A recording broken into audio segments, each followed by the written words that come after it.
You.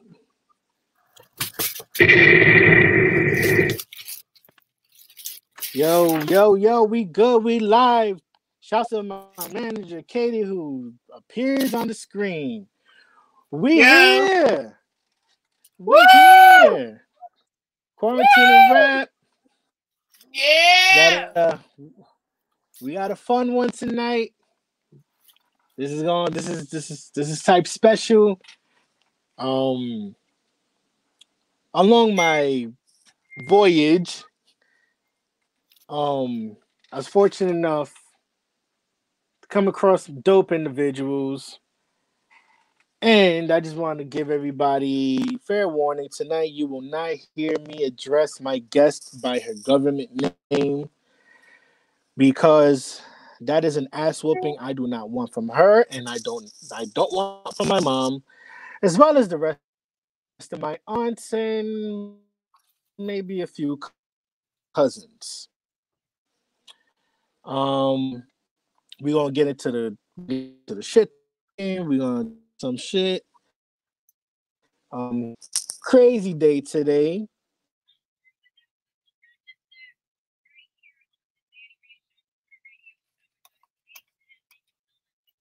Crazy night yesterday. But we here for getting into EP listening event for my EP that is slated to drop on Halloween, which is my birthday.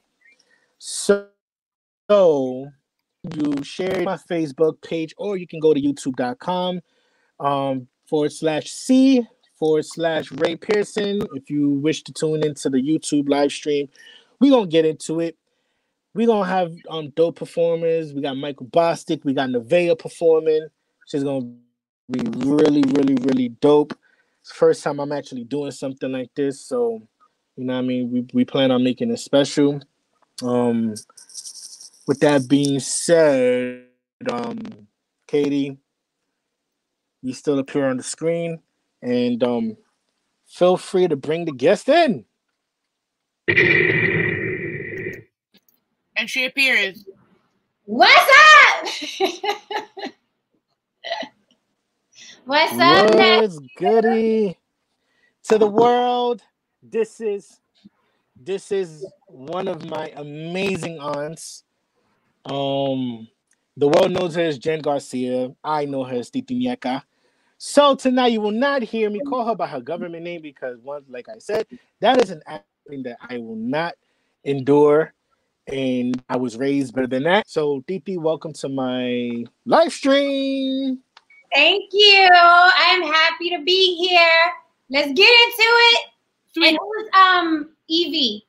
Yeah, wait, so this is like actual aunt, right? Like not the aunt that talks about like, oh, this is a family friend. Like this is an actual Titi.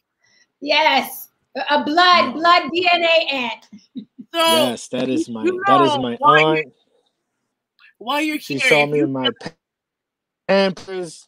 If you first of all, you can tell me that later. But if you feel free to share embarrassing stories about with over here, I would love to hear it. Okay. Well, he was a sweaty little baby. There's not enough. I always put in that work. Come on now. Put in that work. The grind is just the womb.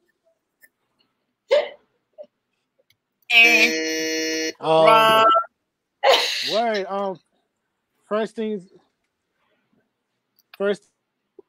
things first, Titi, how's everything going out there with you? Everything is amazing. I cannot complain. I've been super, super busy. But as you know, in our business, busy is good. So I'm not complaining at all. It's just sometimes it can get overwhelming because you have to wear so many different hats. As you know, I act and I write. So it's like these projects. And now that the quarantine and is basically lifting, like we still have a pandemic, but it's lifting and a lot of the industry is going back to work. So they're going back full force. So now I'm getting calls, and I'm on Zoom meetings, and I'm in-person meetings, and I'm filming soon at the end of November. The next film I'm going to be in. So it's been nuts. It's like the floodgates are open now because people are ready to get back to work. Everybody's ready to get back to work. A lot of people lost money. You know what I mean? A lot of people lost followings. So they out the gate running, and I'm right there, right along with them. So I'm looking forward to everything that's coming. So I'm good. I didn't. Fortunately, I didn't take as big a hit as a lot of other people did. My life didn't change much, other than, of course, I lost some gigs and I got some gigs pushed back. But, I know people that got it 10 times worse than me. So I'm not complaining about anything. But I'm good. I'm good. Word. And one of the shows that you do is On the Block with Jen. Could you please explain like what your show mainly focuses on? So basically, I talk politics, religion, pop culture, and the reason why I call it On the Block with Jen is pretty much paying homage. I live on the West Coast now, but paying homage to my roots. I was born and raised in the Bronx, New York. You know what I mean? Always on the 4, 5, and 6 train. So, I'm blending the subway with the Vegas skyline to let people know, I'm on the West Coast now, but, I'm still the Bronx, true and through. So the show is basically, it's hardcore. Some people have called me a shock jock. But I basically, you're going to get an opinion on my show that's not going to be, it's not going to be cookie cut. It's not going to be politically correct. You know what I mean? We're literally on the block. And, being a Bronx kid on the block, we keep it all the way real. We don't care about hurting feelings. It's like, this is what it is. This is what we see. So basically, that's what the show's about, where other shows are kind of like careful about what they say and the subjects. I'm like, no, this is my opinion. And you're more than welcome to disagree, keep scrolling, or join in the conversation. Word.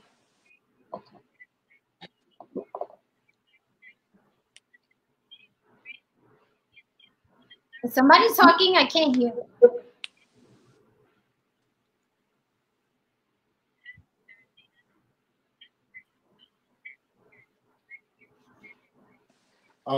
Because I tend to tune into. Oh, I mean, yeah, that's Katie. What's up? I can't hear you guys. You keep breaking up on me. I'm breaking up? On behalf of the whole staff of Quarantine, I just want to apologize for what's going on at the moment. It seems like a smidge of breaking up? No, it's on Ray's side. Oh. Now you're froze. Uh-oh. Ray, you're frozen. First he was sweaty, now he's frozen. My little sweaty baby. Oh no! Oh no! Oh no, I think we got him back. Hold on. Back? Possibly. How's it now? How am I now? I can hear you. Good. My level's good. You sound good. Your camera's All right, you moving? You good? I'm good. You good? All right. Yeah. So once again, I apologize for that. It seems like there's a delay in delivery in the video. Just to confirm, I'm good, right? Yeah, I can hear you. I can hear you. All right, cool. So, Titi, one of the things that I noticed on your page is that you're very vocal, and sometimes I see certain posts is like, yo, that was aggressive. But I don't really drop a comment on a lot of those. A good portion of your posts I don't really, because you get tons of comments. It doesn't even necessarily need to be like an aggressive post. That's just, you know, you're someone who engages with her people. But before I tap into the conversations that I want to tap into, last night was a bit much. So I get a ton of notifications. And the thing is that I already knew a little bit about what was starting to hit me because I just happened to be on your page and I started watching a video and then I went back to see what is it you were talking about, and I didn't really tap into the entire thing. Um so being someone who grew up around you, growing up in Wellers, and I've never have ever encountered you being prejudiced towards black people, and it's crazy because the times we're in with everything with police brutality and all that, and so it's like, you know, there's a lot of things that are very sensitive to a lot of people, and the individual, I'm not going to give anybody any promotion, the individual that you was engaging with on his Instagram live, I guess a lot, he managed to take bits and pieces, and I guess he's painting a picture. Yes, you know, people are, some people are, you know, saying you're against black people, and I just like, what? So before I can get into anything, please clear the air, and so people have a better understanding of what the hell was going on. Okay, so the person that you're talking about specifically did exactly what you said, right? Anybody that knows me knows how I am. I don't bite my tongue. I'm gonna tell you exactly how I feel. I don't backpedal. I double down, right? So if someone says, oh, you said something, I'm like, yeah, that's what I said, but here's what I meant. So what he did was he took a video where I very specifically was talking to black people, and the video starts to my black brothers and sisters, right? That's how the video starts. Of course, he took that and turned it into, you know, he paraphrased, he started saying things that I didn't say, but the individual that we're talking about, that's his MO. That's how he hustles money on social media. He incenses black people by making up things out of the people said so he can sell keychains and Ogun Kool-Aid and his t-shirts or whatever it is he's selling. He's I call it an activism hustle, right? A race hustler. So, you know, there's a couple of them online, but like you said, we don't want to give them any promo, but we know the names. We know the guys that are online and on YouTube hustling race and anger. So very specifically, the video that he took, he came to my page because a lot of people were trying to accuse me of clout chasing him. And I'm like, let's make it clear. He was on my page and he took a video of my page. And the video he took was the one that I started to my black brothers and sisters: stop wearing your blackness as a scab that people are picking at every day. Now, I said that out of love, right? Now, some people say, oh, you love hard, or it was tough love. But that's how I describe it. Like, don't be a black person that any little thing someone says, you're creating, you know, a march, a boycott, a cancel culture about, because that's not life. That's not living. You can't wear your blackness as a scab, right? That people can pick at every day, whether it's the racist white lady at Walmart, whether it's you didn't get, this actor didn't get an Oscar, whether it's this artist didn't get a Grammy. Like, stop being so sensitive, you know what I mean, all the damn time, because when you live like that, people control your emotions, right? People control your emotions. So it was kind of like a PSA, so to speak. So what this dude did was what he always does to everybody, because he's anti-Caribbean, anti-Dominican, anti-Haitian, anti-Jamaican, anti-Puerto Rican, anti-women. You know, there's videos of him berating black women, which is what I was telling him on the Instagram when we were going back and forth with each other. I said, dude, between you and I, you're the only one that has videos where you're literally bashing black women. You can't find a video on me like that. You can't find a video on me bashing Black people, period. But you literally have videos out on the internet that people were sending me. After that argument happened online, tons of people were sending me receipts, like things that he said, things that he's done, his half-white wife, even though he claims to be pro-Black, he's taking care of an entire white family. So basically, he tries to flip on other people what he is because it makes money. And then after everybody's nice and mad, you know, at the end, he's like, hey, hit my Cash App, you know, buy this Karen keychain. He sells Karen keychains. You know, he sells this, I don't know, they would tell me he sells this thing called Ogun thing. So long story long, basically, this dude took my video. And if you go on his YouTube page or his Instagram page, you see that he does this to a lot of people often.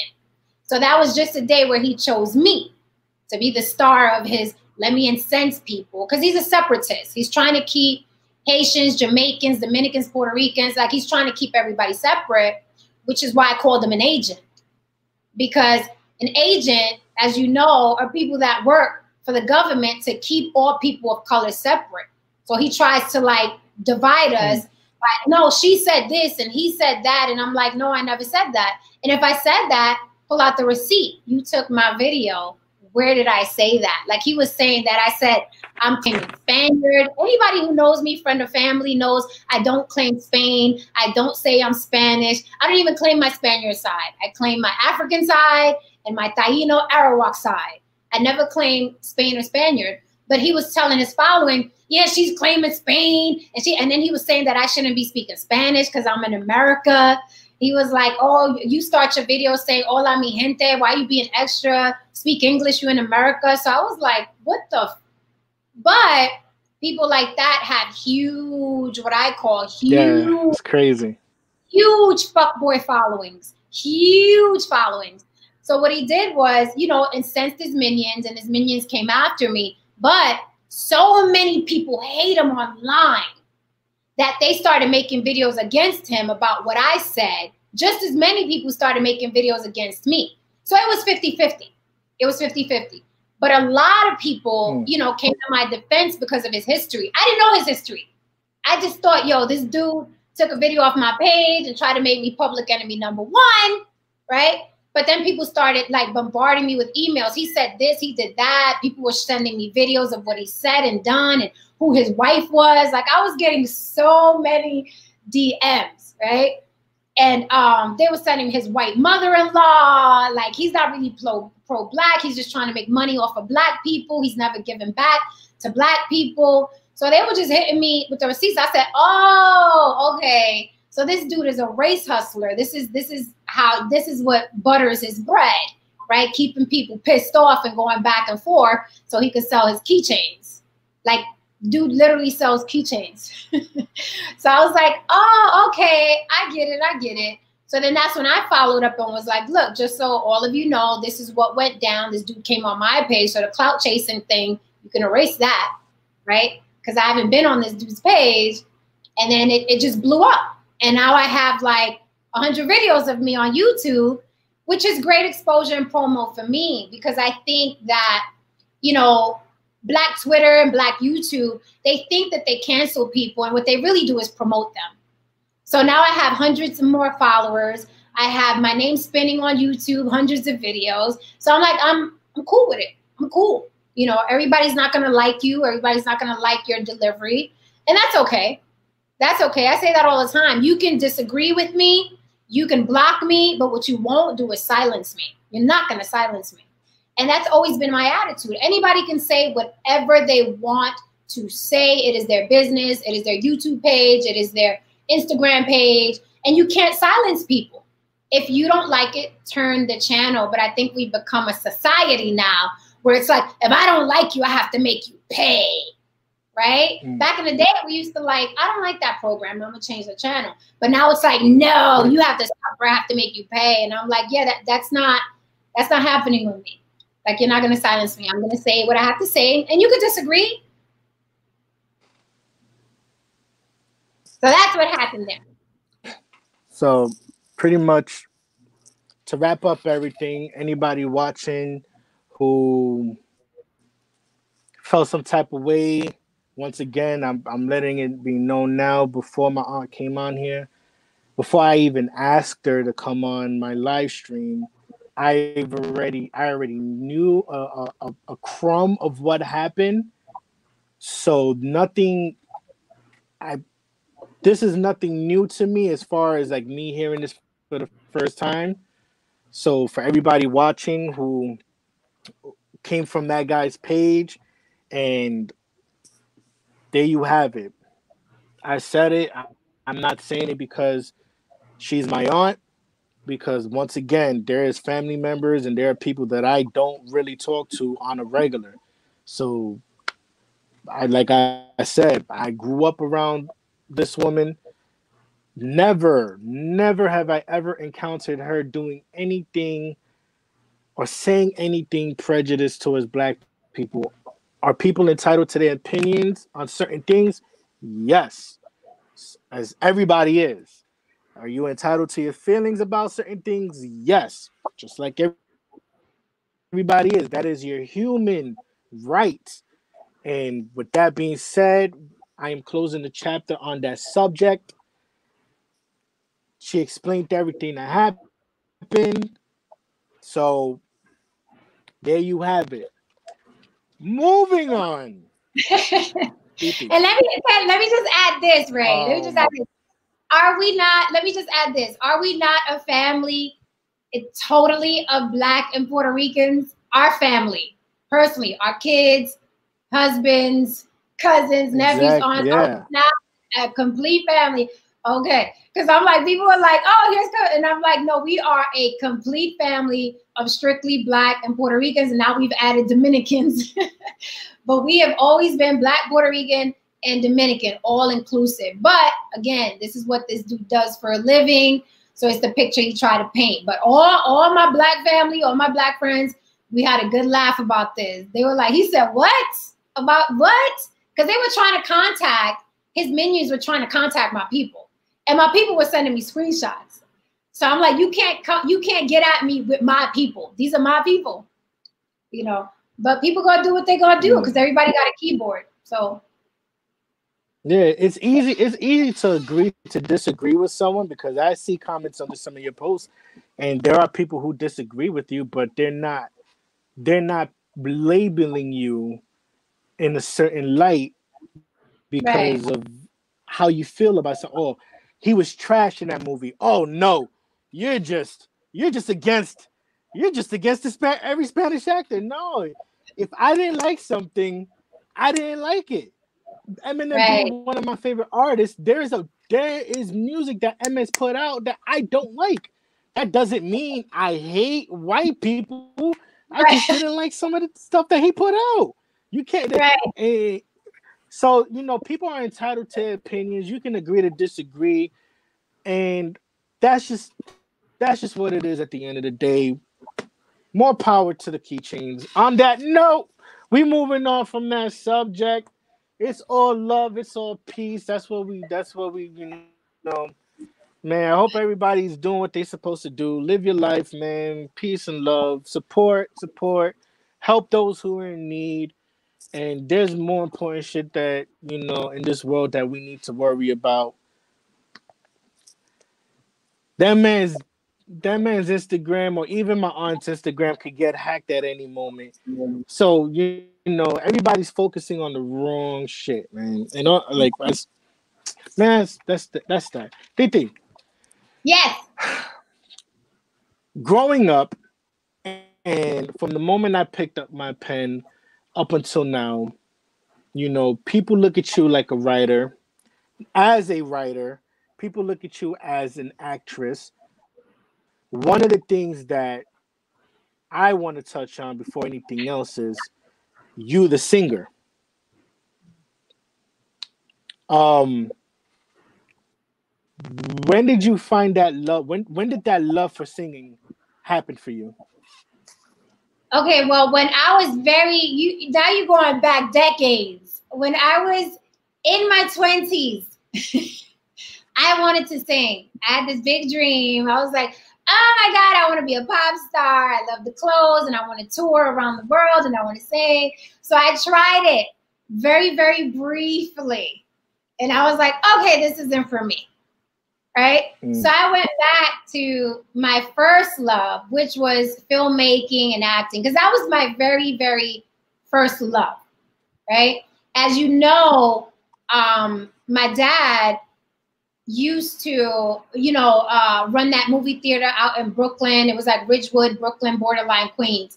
So at a very young age, he used to take me to that movie theater every single weekend, right? Because I'm the youngest of four, so I was the baby. No one wanted to play with the baby, right? So my dad used to take me to the movie theater, and then I fell in love with filmmaking and movies, and I was there every weekend from like 6 to midnight because I had to stay the whole shift, his shift that he worked. So I stayed from like 6 to 12. So that was my first love. But then, loving music so much, I was like, oh, I want to sing. So I don't want anybody to get confused. I'm not a singer, but I could whisper sing with the best of them, like, Ciara, Janet Jackson, and Ashanti. That's my range right there. That's my range right there. So after that, after trying to sing.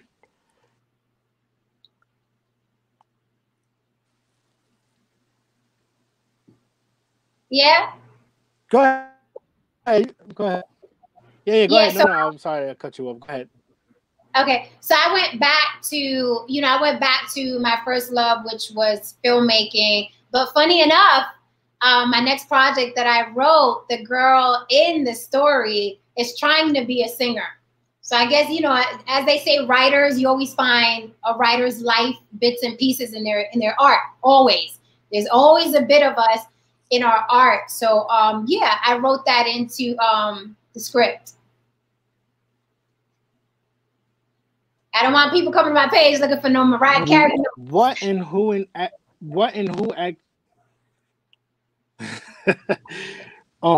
who inspired you to become an actress?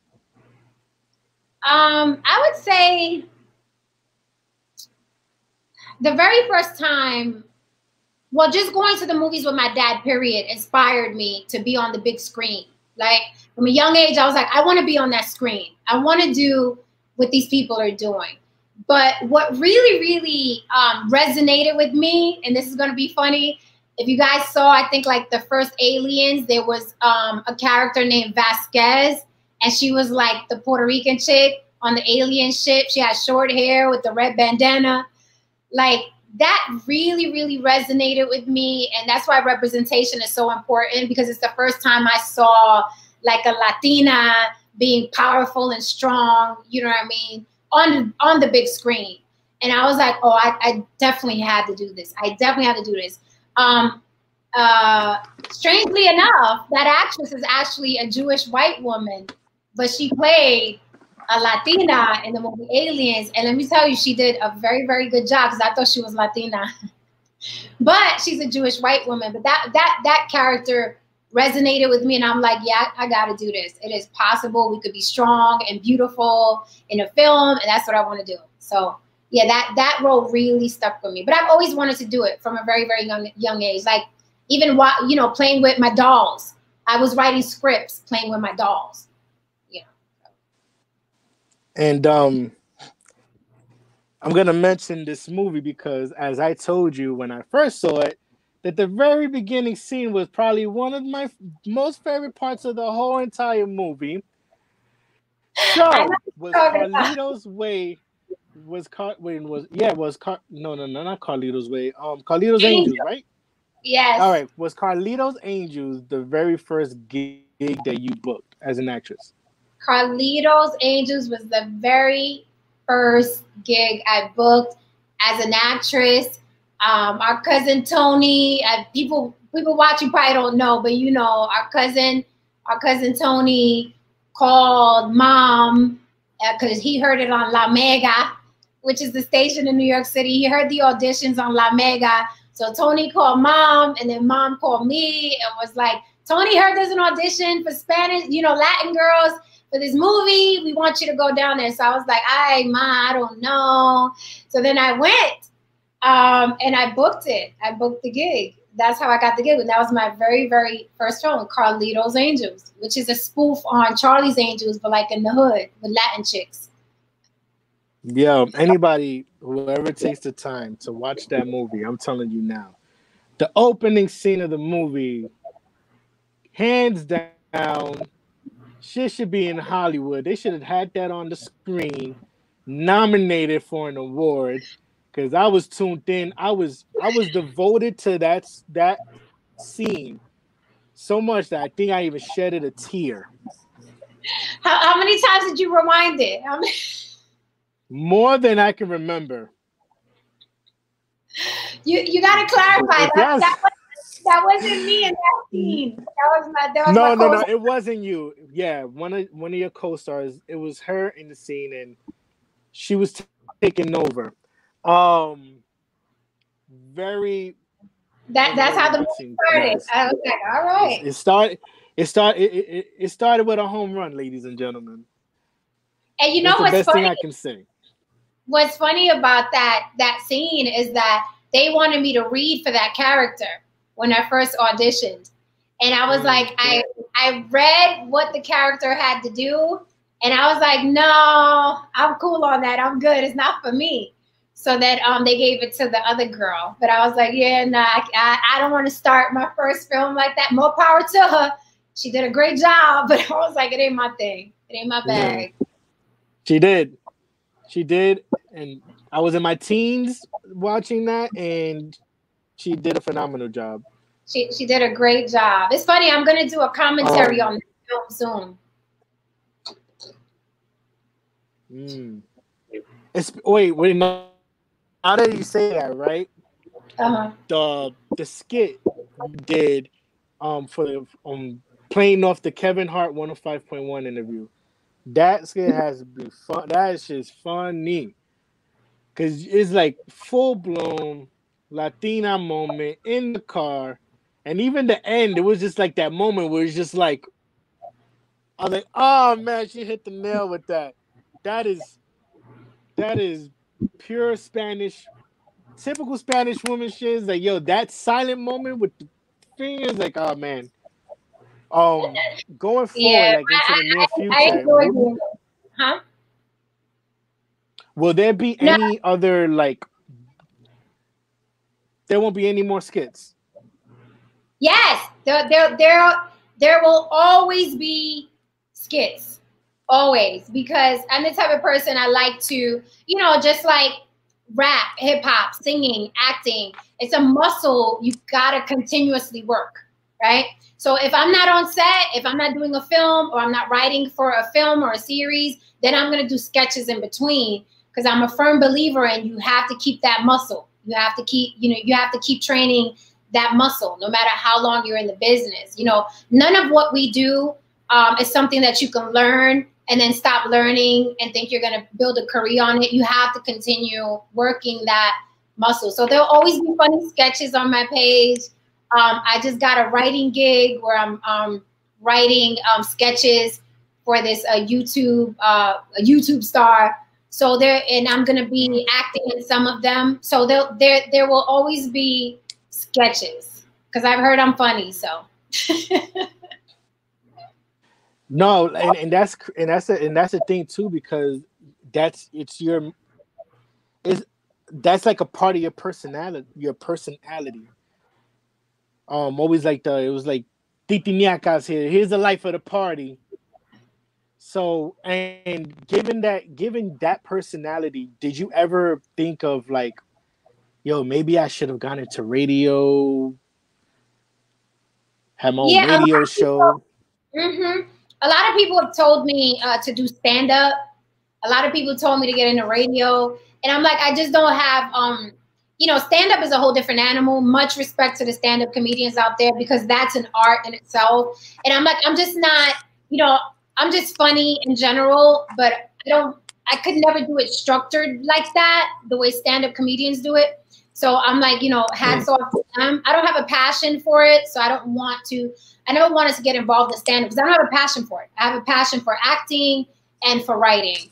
And as far as radio, I'm like, I'm doing a little something on the block with Jen, but that's probably right now as far as I'm going to do, because I got a lot of acting work I'm doing. But I don't know, Fubu Radio hit me up So I have to return their call and be like, okay, let's, what do y'all want?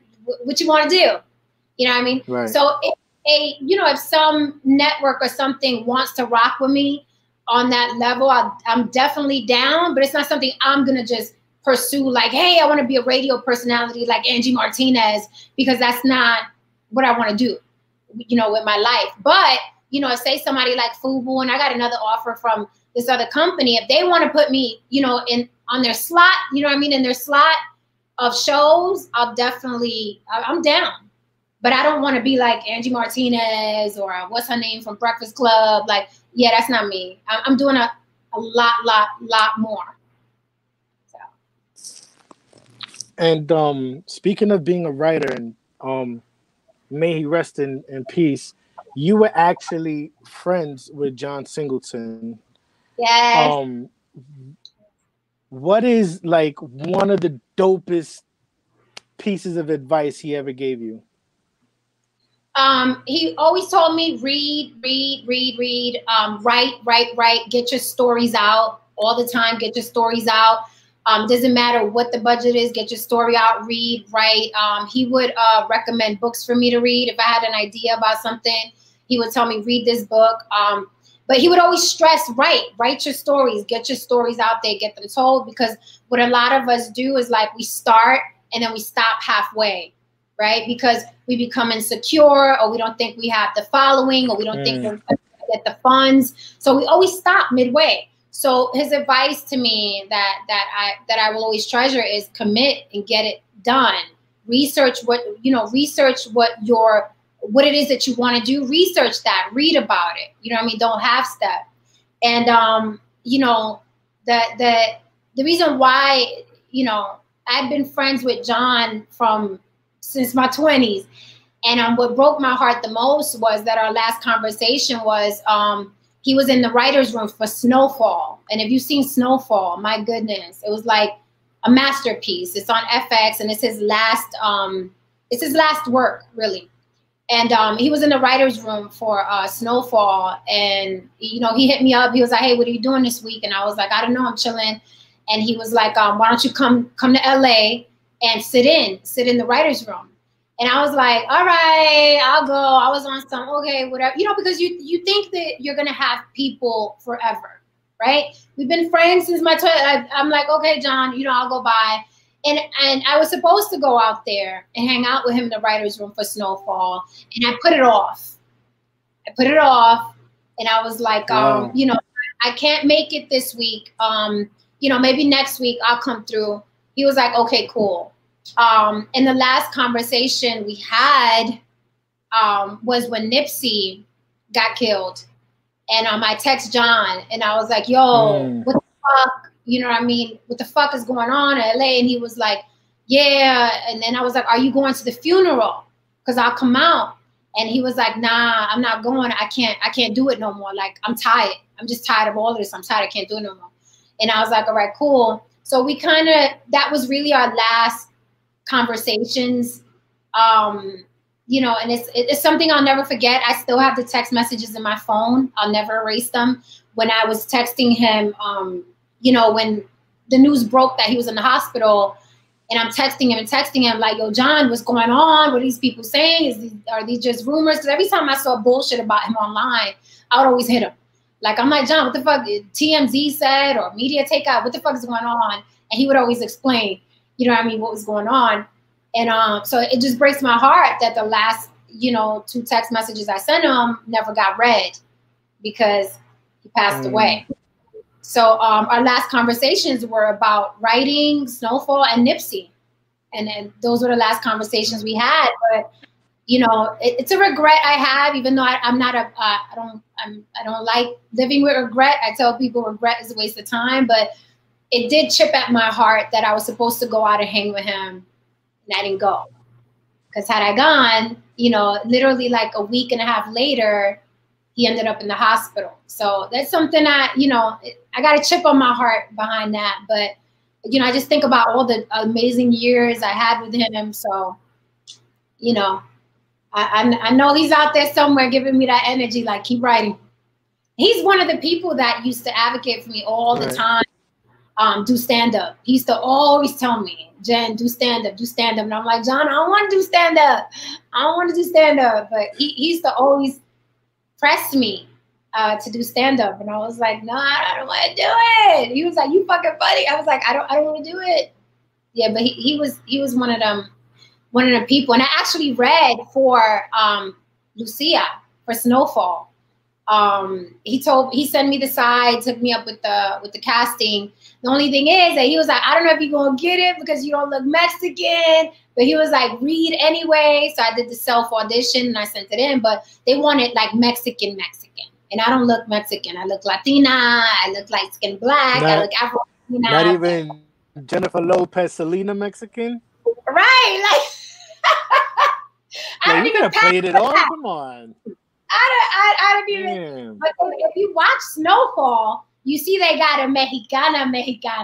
You know what I'm saying? So, but have you seen Snowfall? Not yet. I'm telling you now. A lot of the time I'm home, my mind be so elsewhere that by the time I even realize it, I was like, oh man, where the hell did the day go? Like my mind be so occupied, especially like with everything leading up to next Thursday. Like my mind has been occupied so much that I don't even remember what I ate 2 days ago. That happens to me. That happens to me a lot. Yeah. True. So, yeah, when you're on your shows that I. Yeah. Yeah, like there's shows that I want to watch, but then it's like before I know it, it's 3 a.m. and I'm sending 25 million emails to my manager Katie because I know she's gonna wake up and she's gonna get pissed. But go ahead, Katie. You can agree, Katie. Snowfall's amazing. It really, really is. Is Katie on? But wait, Katie, are we gonna get an agree with you? You gonna give us the thumbs up because you know I send them 50 emails 4 a.m. In my butt. What? Whoa! Hold up, Katie. Whatever you were saying, it didn't come. Nothing came out. All I had was in my butt. In my butt. Yo. You gotta start a conversation and end every sentence with "in my butt." In my butt. I don't even know what she was saying before that. I'm even scared to even ask what she was saying. I was thinking. I had a smoothie in my butt. That was crazy, Katie. No. Who's here? No, you're decent. Yeah, but he's a pain in my butt. Okay, now that's the whole sentence. That's the whole sentence. Goodbye, Titi. I be watching in the back. Okay. I see. Hi. Hi, Mom. Hi, Mama. Hi. Look at I told Nasia to peek in with me, and she's upstairs. How you doing?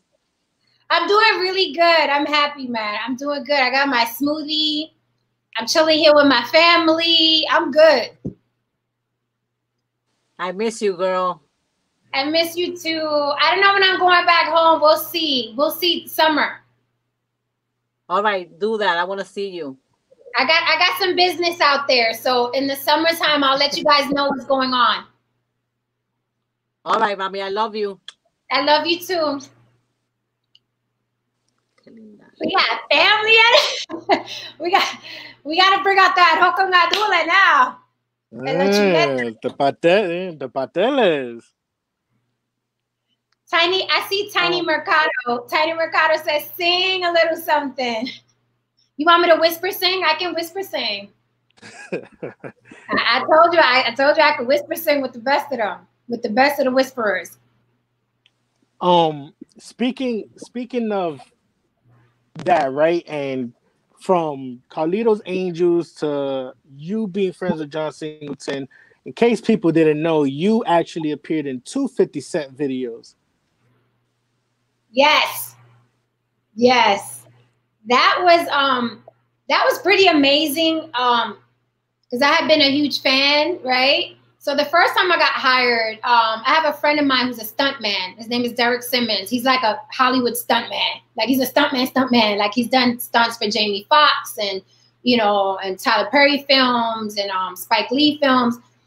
He hit me up and was like, "Hey, Jen, you know, I'm working, whatever. I forgot what day he said. And they need a petite girl to get thrown down a flight of stairs. I'll train you, blah, blah." And I was like, "Okay, cool." And I was like, "Who's it with?" And he was like, 50. So I thought he was telling me it was $50 they were paying. I was like, 50? That's what you talking about. And he was like, "No, 50 cents." So 50. I said, "What?" I said, "Shh, I'm going to get thrown down that flight of stairs." So we went down to his offices in Manhattan. I don't know if his offices are 50's offices are still there, but we went down to his offices in Manhattan. And we were all like in the office, and he walked in and he was like, "Hey, how you doing?" And I was like, I'm cool. He was like, "You ready for today?" I was like, "Yeah."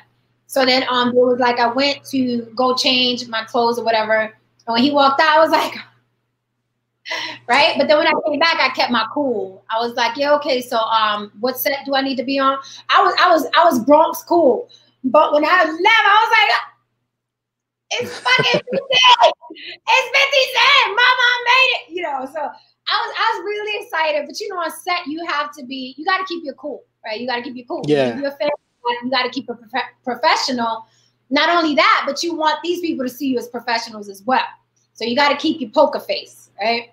So, you know, I can only give my experience. I know what 50 Cent's personality is online. My experience, super professional, never inappropriate, perfect gentleman. He was about his business. He was about getting the shots done. That was my experience. Now, I'm sure someone else could come on and be like, "He's this, he's that, he does this, he does." It's just my experience, and my experience doesn't take away from if you had a bad experience with him. I can only speak on mine. So, you know, I worked with him that first time on a web series he did. And then a second time, same stuntman friend called me and was like, "Hey, 50's doing another video. He needs somebody to take a bullet." And he needs them to be small. And I was like, "All right, I'm game." And that one was so much fun. We shot in a house in New Jersey. Tony Yayo was there. And they called the cops on us because we didn't have a permit to shoot. And they had a gun with blanks, and they were shooting, and the neighbors called the cops. True story. Called the cops and said that they heard gunshots in a house.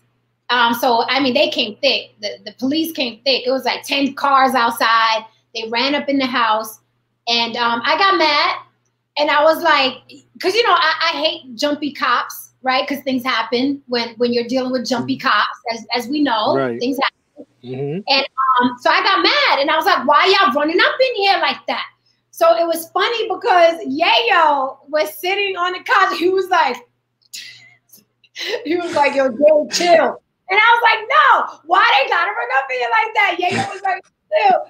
So then they found out that it was 50, and 50 wasn't there yet. He wasn't in the house. So they found out that it was a music video. So then, you know, the cops are like, "Well, who's that?" Because there was one of the guys was crashed on the couch, and he was like, "Get up, get up." And then the guy woke up like, "Yo, I'm good." So I guess the cop was trying to see, like, is everybody good in here? Ain't nobody dead. So then they left.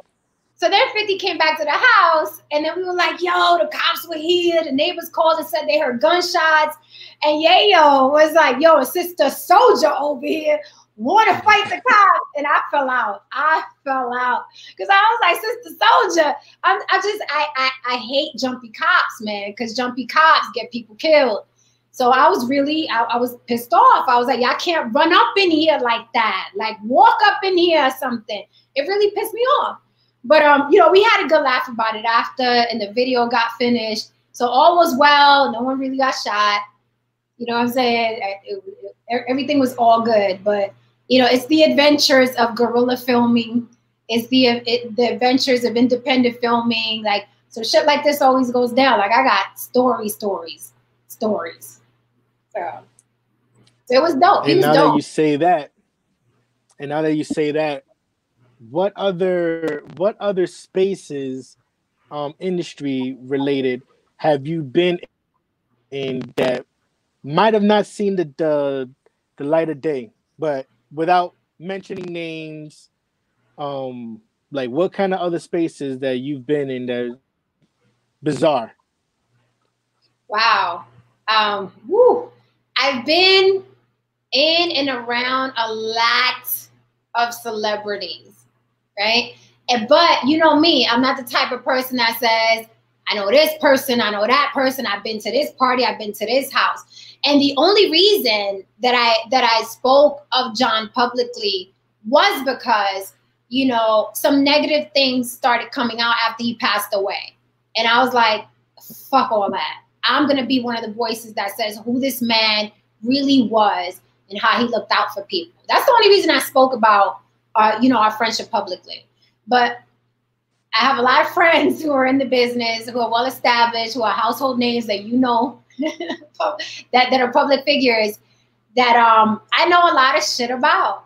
And it's really not, you know, these people, I wish people would understand that they are so damn regular. And I think that doesn't register with the average person. Like they really think these people are larger than life, smarter than they appear, more beautiful than they appear, funnier than they have, great personalities. A lot of these people are lame. A lot of these people are like your neighbor is more interesting than some of the celebrities I've met and have been around. But I've seen trifling things. Like I went to, you know, a huge charity event with a lot of A-listers. Like John was there, Idris Elba, Tony Rock, a lot of athletes, Ray Lewis, what's that team? The Ravens, you know, and a lot of the stuff I saw happening behind the scenes, especially when you're sober. I don't drink when I'm in these environments because I always want to be seen as the professional I am. You know what I mean? Now, if I'm hanging with my friends, we could grab a little drink. But even when I'm in a club and someone from the industry invited me, I'm always on my professional shit, right? So when you're sober, you get to see a lot of people act real janky. And you look at them, you're like, damn, that's how you act in real life. So you get disenchanted because there are people who I admired and I met in person and was like, I was like, damn, you know what I'm saying? So yeah, I've met a lot of people that I'm sure you know. Then I got stories, but you know, I would never, ever. I feel like that's their story to tell. It's not my story to tell. I can only tell my story, right? But that's their story to tell. What they do with each other, whether what drugs they do, or what you know, the sexual relations they have, you know, the cheating that goes on, and you know that those are their stories to tell, or their side chicks' stories to tell, as we see every day on social media. But yeah, they're not my stories to tell. Like, you know, I know that girl. What's her name? The one that's throwing everybody under the bus now. Damn, what's her name? She's talking about Jay-Z and the Roots and Jaguar Wright. Right, like what she's doing. And it's funny because the people that she's talking about, some of them I've met. You know what I mean? Some of them I've had, you know what I mean, interactions with. And I would never. I think when you know, a lot of people in the industry, women in particular, think they're gonna be put on a certain way. So they lead with their femininity, and they just either they get ran through or they get dissed, or they were counting on this guy to put them on or that guy to put them on. And then when that doesn't happen, they become bitter and disgruntled, and these guys blow up. They keep making money, you know what I mean? They're making headlines, and a lot of these women, and some, not all, let me use my little sign that I use on my show. Some, not all, right? Some of these women, they just become bitter and disgruntled because they put all their eggs in that basket. And my thing is, stay ready so you don't have to get ready, but make sure you have something to bring to the table other than, you know, these, because everybody got these. We all got them, right? If you're a born female, we all got them. And these guys in these industries see these 24 hours a day, 365, and they're constantly being thrown at them. So you have to bring something to the table. No matter who you're dealing with, that person across the table has to think, how can I make money with you? That's the conversation. Not, well, I'm pretty and I got a great personality, so can you put me in that movie? No, that's not. That'll end you up like Jaguar Wright trying to throw everybody under the bus and making you look crazy. And, you know, even though I know some of the people personally that she's talking about, I'm like, it's not my business. Whether this dude is married, whether that's between him and his wife or him and his homie. Like, it's not. But I think when you become bitter, you know what I mean, because you didn't, you know what I mean, do that quick switch into something else, you know what I mean, you end up like that. Because maybe people were telling her, we're going to put you on, you know, and she, in my opinion, got huge exposure from Jay. She got huge exposure from the Roots. You supposed to take that shit and run with it. You know what I'm saying? Like, you putting me on a worldwide stage, I'm gonna come with all my ammunition.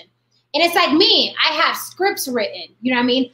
I have ideas for sitcoms and sketches. I have video treatments. So when someone does open the door for me, I'm like, well, I got this, and this. You know, you can't just come in being cute. You have to be ready. And with that said, you know, I don't know Jaguar's story. I don't know. People were saying that she was mentally ill. People were saying that she's had a lot of trauma. Maybe that's what's making her act out. So, you know, I'm speaking in general. Women cannot hang on a dude's nuts because he's well established in the industry. You got to come with you got to bring something to the table and something major. It got to be something major, you know. But I got stories. Yeah. We'll talk one day. And that's crazy. Yeah. And the crazy thing is, like being where you at now in life, with the level of maturity you're at, what would you, and knowing everything that you know about the industry, like if you can go back to a younger version of yourself for only 15 to 20 seconds, the most important piece of advice you would give a younger self as far as the industry, like what would you tell your younger self? I would say do not get consumed with personal romantic relationships to the point where it takes you away from the dream you've had since you was a kid. That's what I would say to myself, because I feel like I wasted a lot of time in personal relationships that didn't amount to anything, and it held me back 10 years, 15 years, 20 years. So that's the advice that I would give. And also I would say stick to your guns. Stick to your guns. When you're in a room, the room is usually full of men because they run the industry. Stick to your guns. Like, don't feel intimidated and stick to your guns. Now I'm a freaking monster. But back in the day, I was always like, should I say this? Should I say that? Is that the right thing to say or the right thing to do? So I would say stick to your guns. Right. And given you know where you're from, where I'm from, how do you feel about today's rap music? Like, do you keep up with who and what's new?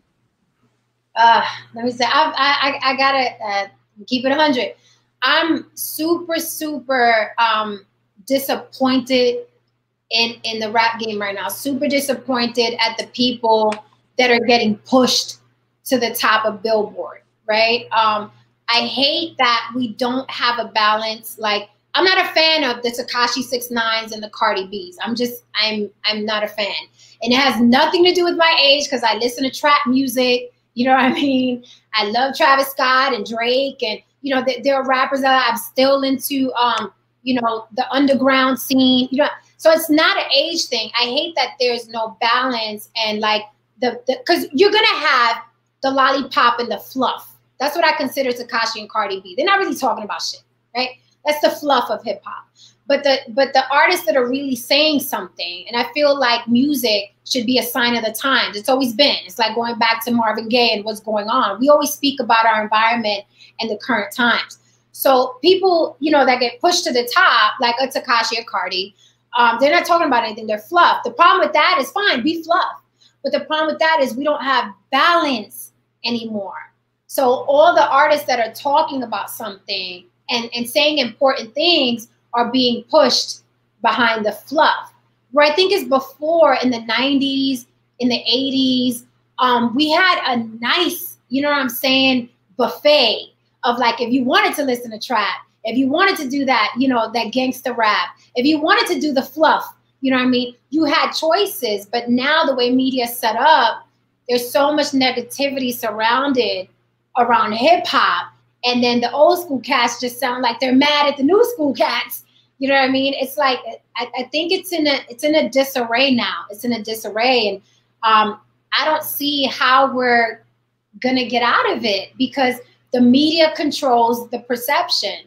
So if everywhere you look is Tekashi's, yo, he just got out of jail, he did 500 million views, it gives the perception that that's hip hop, that's rap. How can it not be? He got 500 million views. Shit, you know what I'm saying? Like, you know, how good shit. Dave East didn't, so Dave East is probably not popping. You know what I'm saying? Dave East can't push 500 million views, so it's disappointing. It's disappointing because it's like real recognizes real. So when I see these real rap artists like you, like your brother, like Dave East, I'm like, it's gonna be harder for you guys. You know what I'm saying? Not impossible, but harder because of the way the industry is set up. And that pisses me the fuck off. It pisses me off, you know? So that's how I feel about the current environment of hip hop today. It's just like, yo, where are we headed? I don't see light at the end of the tunnel. I don't see it.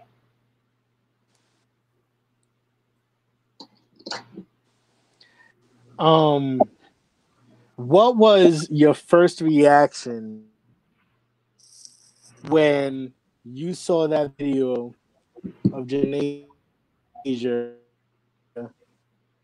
dropping some bars?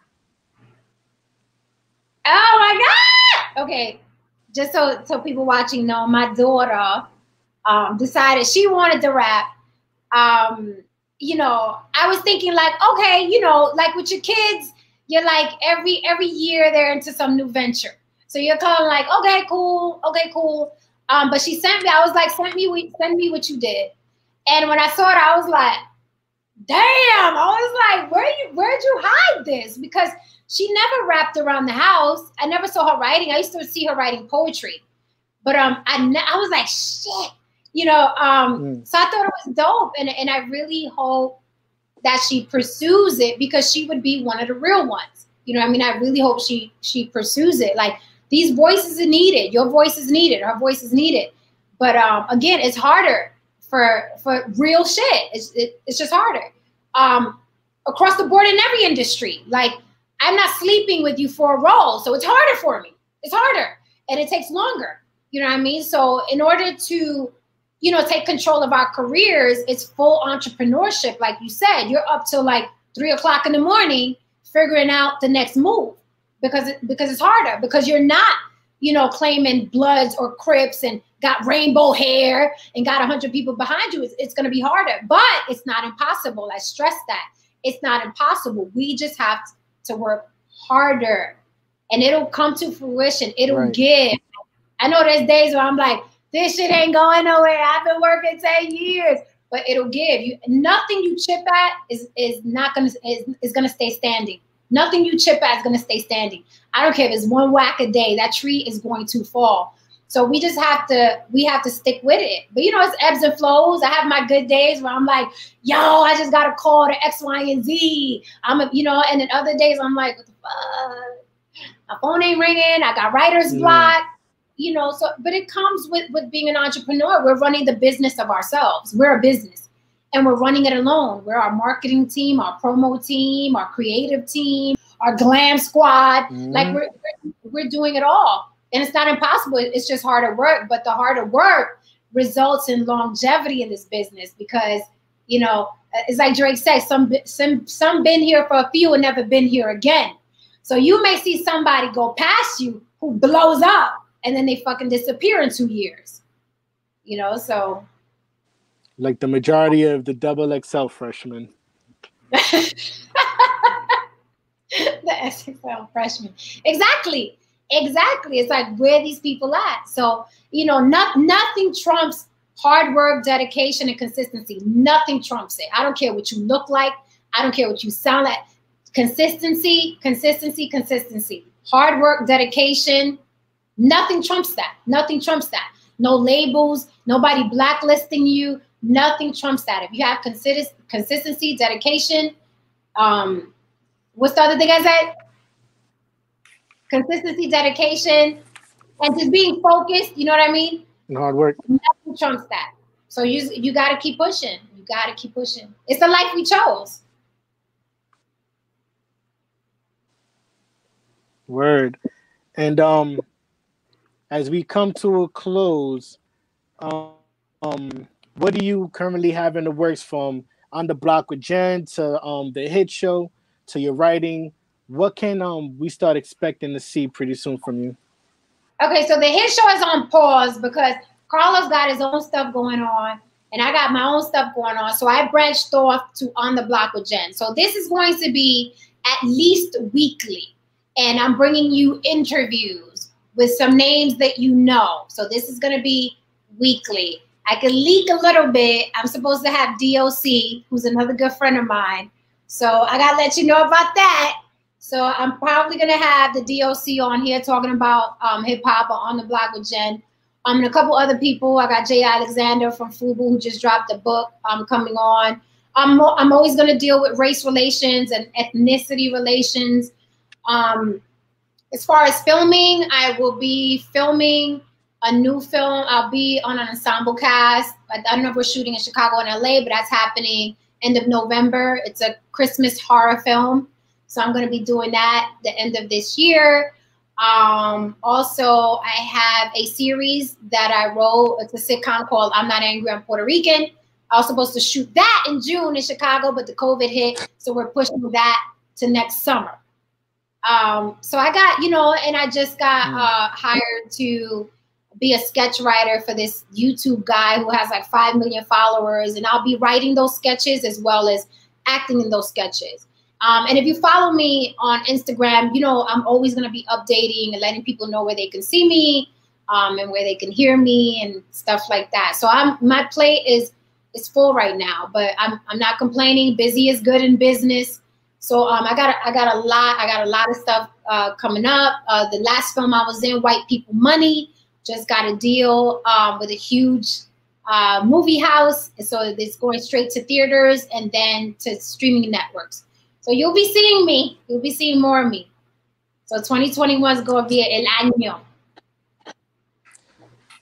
Word. And as this comes to an end, Titi, I want to say thank you so much for coming on my live, being someone who's seen me from Pampers to starting to rap to almost getting me in the Puerto Rican festival in Vegas last year. No, it would have been this year because I did the Bronx last year. Thank you so much for being a great, great aunt. Thank you so much for being a great, great supporter. Titi, please let everybody know where they can find you.